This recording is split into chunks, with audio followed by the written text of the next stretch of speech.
Well, hello. Here we are, day 20 in my carnivore journey. Almost 3 weeks. And I'm just running down the road and getting ready to go to the plasma center where I am going to, quote unquote, donate some plasma for some cash and just hang out. I kind of like doing that because I get a little extra jingle in my pocket and I'm helping people out. I never really realized how much our medical establishment and the pharmaceutical companies depend on plasma for so many different medications for so many people. So yeah, I've got a friend of ours. Actually, I have two friends. I've got a next door neighbor and a good friend who have leukemia, and it's been pretty rough on them, as you might imagine.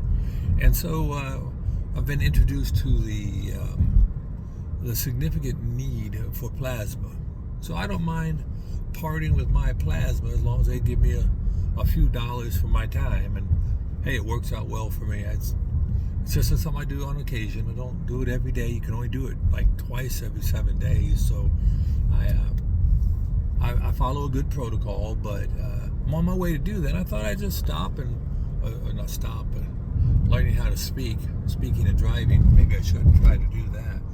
But I just thought I'd shoot a quick video and say hello to y'all. And I was out there reading. Well, I've been reading lots of things, but watching your videos, and I was watching the video from the young lady Sophia Eats Steak, right?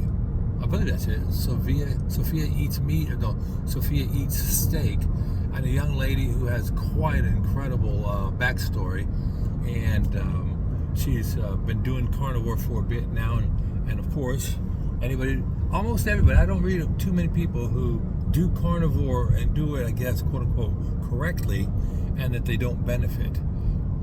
But she's doing the carnivore and seeing the benefits. We're driving through here in North Alabama.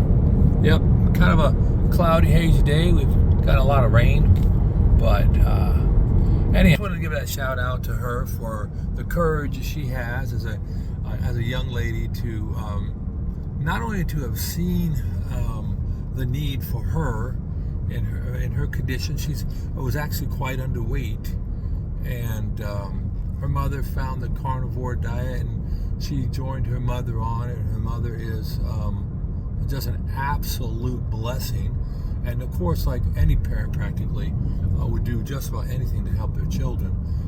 The mother has done a lot to help her daughter, and I encourage you, if you haven't seen one of her videos, to go out and watch it and just see how kind of spirit she has, and to see the wisdom she has for her age and her courage.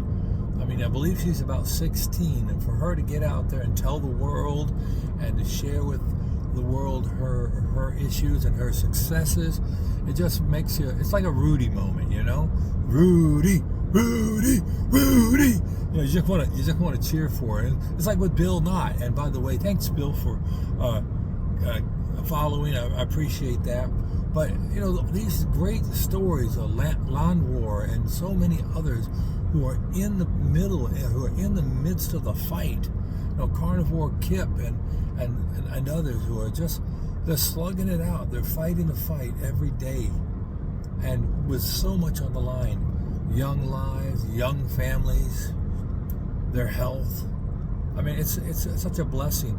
And then you get on the other end of the spectrum, you've got semi-retired Bob out there near Omaha, Nebraska. And now Bob is out there just lifting everybody up with his daily walks and chats. It almost reminds me of the fireside chats in the days long gone by, long even before me. But the fireside chat, you just have an opportunity to listen to people's hearts and their wisdom, to be able to, you kind of, I don't want to say this in any type of weird or macabre way, but you just feed off that energy. I mean, you see these people and you hear their struggles and you just feel empowered and prepared to meet the struggles that you know you're going to face that day. You know, for our friends who are in that 4, 5, 6, 700 pound range, for them to fight through the pain. I mean, the carnivore way of life seems to be a panacea almost, like a miraculous thing that rewinds your life, takes away the joint in your pain, and returns you to what I guess Dr. Berry has coined your original optimal self. It's not a new you, it's just the optimal you, and that you're returning to it. So, you know, my hat's off. And then Bubba. Oh, Bubba, you're too much. I love your delivery. I love your methodical and concise patterns of speech. I love the fact that you showed us your cold plunge, right? I mean, I guess that's what this is all about. Being vulnerable, being open, cheering for others when you know you don't have any real reason maybe to be cheering for yourself, but you're cheering for people. And so I'm incredibly blessed, and I just want to be a part of this movement, you know, and that's what this is. It's really a movement. Yesterday I did a long live, and in that live I discussed the item of stearic acid. It's a C18, long chain fatty acid. Stearic acid is what you find in your meat and your butter and your tallow and your lard, and surprisingly the highest concentration in cacao butter, cocoa butter, whatever you want to say it. I don't know. But how there is actually signaling within that fatty acid that directly impacts the well-being of your mitochondria. And us carnivores, we get a lot of it, but I have some that I bought on Amazon, and now I'm adding it to different hot plates. You really can't eat it cold. It's solid at room temperature. And you know, it's used in makeup, it's used in food prep, it's used to make soap and everything. It's just, I got a very unique consistency to it. But this stearic acid, I spell it S-T-E-A-R-I-C, stearic acid, C18. You can go ahead and Google it, or go back and watch my somewhat boring video, the live stream. But stearic acid, it just seems to have such a positive impact, and they're using it as a treatment modality or methodology in people with Parkinson's disease, Alzheimer's, etc. Fascinating stuff. Anyhow, I just hope that my adding my 2 cents, which is actually just parroting, you know, standing on the shoulders of others who have done such great work, you know, whether it's the people who did these studies on stearic acid, or listening to people like Dr. Berry, or Dr. Ben Bickman, or Dr. Chafee. And there's so many people that we all are standing on their shoulders. Dr. Sean Baker, right? But one of the interesting things I wanted to point out in the short time I'm going to talk here is that, you know, I heard Sophia Eats Steak say how she wasn't really blaming her doctors who started treating her malnourishment by giving her the standard American diet. She wasn't, you know, running them down, you know, and that really showed a super high level of character, especially today in our society, that we're so free, or feel so free, to denigrate and diminish anybody and everything who's not in lockstep agreement with us. But when she mentioned that, you know, the doctors are just uninformed, well, I agree with that. And yet I would piggyback on that and say, is there a reason why they quote unquote seem uninformed?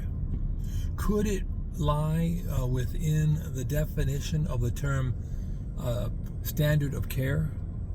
I've been watching a lot, and I've been reading a fair amount, and the AMA and all these other people will define, and you can look it up.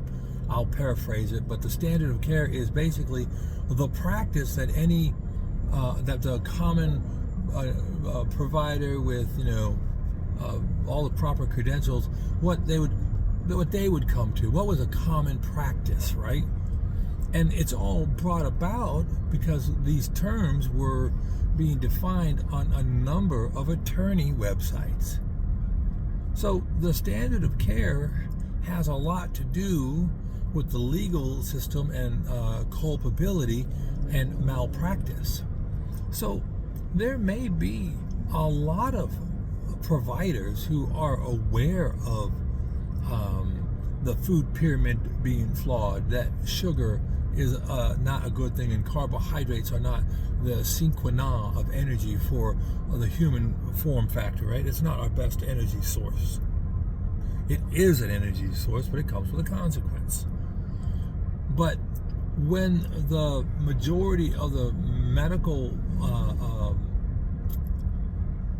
establishment doesn't either know or want to know, or they're afraid of malpractice, and therein lies the rub. So perhaps we could all follow Sophia's lead in showing grace to these medical providers in saying maybe there are external circumstances that lead them to say the things they say and do the things they do, because that malpractice insurance is no joke.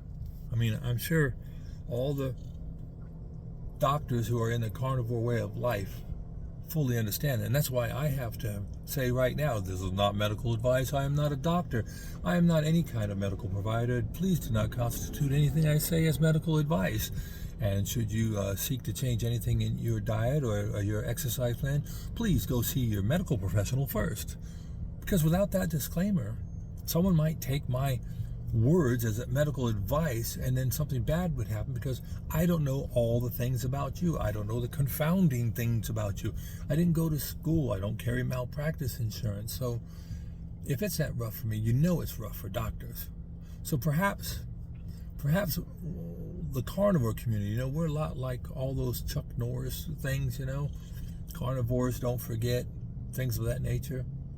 Maybe in our compassionate carnivore way, what you see on Homestead How and Carrie and the shirt they wear about compassionate carnivore doesn't just mean that we care about carnivores, but we care about the process and the food we eat.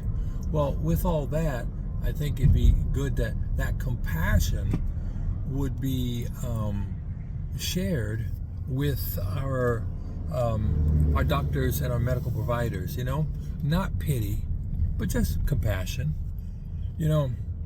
Not to get nerdy, but the root words, the Latin root words or Greek root words for compassion are con, which means with, and patri, which means suffering. So compassion means with suffering.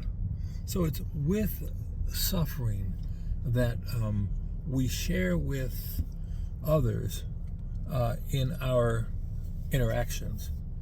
And so maybe we the carnivore community can be once again leaders in doing that and showing compassion to our medical providers and to the dietitians and to those around us who are unfortunately caught up in this sad diet. With that, I'm here at my destination. I've got to run. But I thank you all for joining me. I thank you for all the people who have subscribed in the past few days. That subscribing is the lifeblood of any YouTuber. I really enjoy your videos and being able to comment on them, and I appreciate the comments I've gotten back. And I just look forward to the opportunity to continue to share with you and follow you and see what happens in the future. You all take care now. God bless. We'll see you next time. Bye-bye.